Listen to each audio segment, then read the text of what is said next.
Hi everybody, welcome back to Storytime with Angel.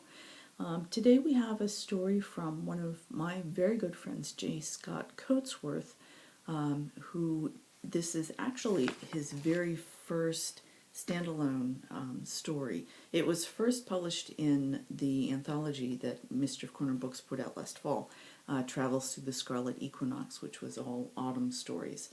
And this particular story is now out on its own, so in an individual package, and it's even out in paperback if you want to have the physical book, with a really lovely cover by Catherine Dare.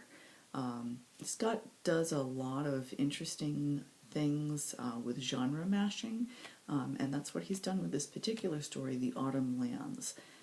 And I don't want to say too much about that because then it kind of gets a little spoilery. But this is a story that just came out recently, so you can order it at Mischief Corner Books, and I'll have all the details down below along with that lovely cover that we talked about. For Scott, I did wear my Queer Sci-Fi t-shirt. Just because this is one of the things that we're involved in together is the Queer Sci-Fi Facebook and website. It's a really lovely group that he put together and I help him administrate, where you can come and chat with fellow geeks and fans about queer science fiction, fantasy, horror, and paranormal stuff, and that's just an extra plug. So we do need to get to the story. So this is from the beginning of The Autumn Lands by J. Scott Coatsworth. It does start out as a fantasy, but like I said, there's a lot of genre mashing going on. Jareth Ladner ran down Dyer's Alley in Althos, winded but not daring to stop.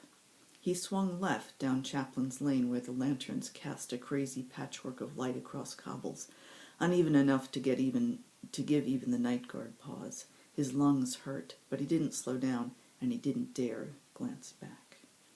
The occasional passerby stared at him as he flashed past, but he ignored them. Several times he stumbled and fell, and blood dripped down his bare leg from a skinned knee. The outskirts of town were silent, with almost everyone already indoors for the night. His recent past was a blur, with snatches of it flitting by in his head like birds, flapping and confusing him with their unsteady rhythm. The kiss, the unexpected shock of it, the glimpse of the autumn lands through the Nevris man's golden eyes. At last, exhausted, Jareth ducked behind a low wall that ran along the fields just outside of town and looked back. It was quiet. There was nothing but blackness crisscrossed by lamplight at even intervals. Almost sobbing, he sat down with his back to the wall and curled up into himself, scarcely noticing the pain that traced the lines of his rib cage or even the bright line of red on his leg. Ever so slowly his heavy breathing eased, and his jumbled mind began to sort things out. He had been walking to the smithy in the early morning when the Nevris caravan had passed him by, 6 wagons of merchandise from the autumn lands covered with heavy tarps, crossing through town on its way to the stables on the far side of the village. The stranger had drawn his attention, an outrider for the caravan. Tall and slender where Jareth was stocky and muscled, he was a young man, more or less Jareth's own age. His blond hair had been pulled back behind his pointed ears, the mark of the Nevris. He moved with a quiet and restrained grace. His eyes were wide and golden, and they'd met his as Jareth crossed the town square on the way to Prentice to the blacksmith.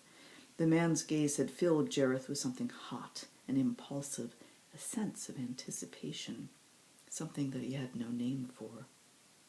Then he'd been gone. Jareth had spent the long, dizzying hours of work in the smithy, hammering out heated metal into a new plowshare for Farmer Angus, the hot breath of the bellows tempered only by the cool springtime air from outside, trying to forget those eyes. The heat of the oven only served to fuel the heat he felt inside until he thought he might explode. Sent home at last, well after nightfall, He'd heard a whispered voice from the dark alleyway between the alchemist's shop and the rutting crow. Jareth had looked around to see if anyone was watching, then slipped into the alley, his heart beating faster and the bulge in his pants stiffening.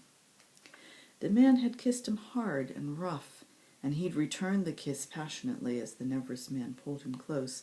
Never in his 18 years had he felt like that. The aching need of that burned through him at the Nevers man's touch. Jareth had inhaled the masculinity of him, his male musk, and had found himself both aroused and frightened, riding the surge of animal hunger the kiss had unleashed. Now his breathing came more slowly, more evenly, the chill night air cooling the sweat on his brow. He traced the remembered outline of the Nevers man in the air before him, feeling anew the surge of energy that had pulsed through him as they touched. Something had awoken inside of him, or maybe he had awoken. Whichever it was, his life before suddenly seemed dull, drab, and unfocused. His hand went unconsciously to the golden leaf that hung on a chain around his neck, hidden beneath his tunic, its delicate tracery a reminder of the mother who had given it to him just before she had died. "Mama, if you could see me now, what would you think?" His face flushed as he remembered again the sweet long kiss, the crush of stubble against his cheek, and the exhilarating maleness of the other man's caress. Then the abruptness of their parting, his shirt ripped off as Billy Hansen pulled them forcibly apart and hauled them out onto Vander Street. Mayor Blackson had stared down at the two of them. A scattering of others gathered behind him in the dim light cast by the oil street lamps. "Jareth, run home now. We'll take care of this Nevers bastard." He spat the word out like it was something vile and disgusting. The other man, Jareth didn't even know his name, had been backed up against a lamp-post, watching his captors warily.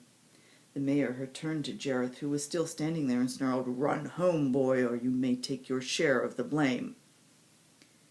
Jareth had gathered his torn shirt and fled, hearing the cries of the other man behind him, and fearing he would be next. Time passed now as the stars circled overhead, and still he sat there, his mind almost blank. The wind blew through the fields, bringing the cool, loamy scent of the red hills up the valley. It slipped quietly across the road leading out of Althos, blowing stray leaves in short gusts down the cobblestone lane. Jareth's breathing eased in and out of his chest now with a slow, steady rhythm. The yellow moon rose over the tree line in the distance, casting her warm golden light across the town. It had to be close to midnight. His father would be missing him if the lout wasn't already passed out, drunk on the hay mattress on the rough floor of the tiny home they shared. He rubbed his cheek absently, his latest set of bruises almost healed. It hardly hurt at all. Jareth's knee had stopped bleeding. He focused on the crust of dried blood, picking off the flakes at the edges. Ever so slowly, his awareness expanded to encompass the rest of the world around him. The wind, the moon, the silence of the night. As he took stock, a plan formed in his head. Alrighty, that's The Autumn Lands by J. Scott Coatsworth, and that is available now from Mischief Corner Books, from Amazon, from All Romance, from Kobo, all the usual suspects. Links below. This is a lovely story. It has some interesting surprises in it, so I do recommend reading it. It does have very minimal sexual content, so this is even appropriate for somebody younger. Certainly something that is a little bit unusual to find sometimes. This is certainly something that could be read by adults or by younger folks, and it is a lot of fun, so take a look. Thanks for coming, and thanks for listening.